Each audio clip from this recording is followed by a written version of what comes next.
It is the stupidity of man to think that he can do evil, even some monstrous evil, and it won't have any backlash on himself. But of course, it seldom works that way, and the moment he figures that out, he starts looking for a way to avoid the repercussions of what he's done. This is what happened with slavery. In the early 1800s, as it began to look like the end of slavery might be on the horizon, white America started to be concerned that a day of reckoning was coming. The primary fear for the average person was of retribution and insurrection, and that was a reasonable fear. After all, it's illogical to think that you can do to a whole group of people what was done to African Americans and think that they will just take it lying down forever. And of course, there were things like the Nat Turner uprisings. But for the wealthy elite, their fears went beyond things like insurrection. They were worried about the financial impact. Remember, it was not just the cotton plantations that profited from slavery.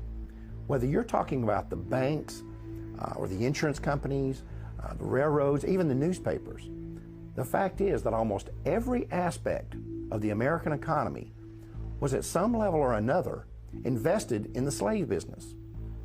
You also need to recognize that for the wealthy elitist who controlled this system, slaves were an asset as long as they were slaves. But at the moment they are set free, they become a liability.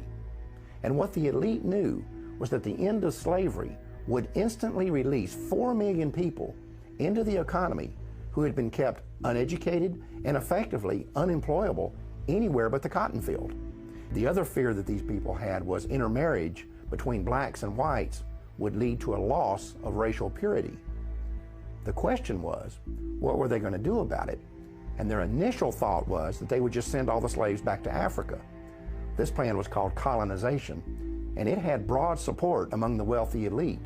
In fact, the American Colonization Society was even funded by the United States Congress.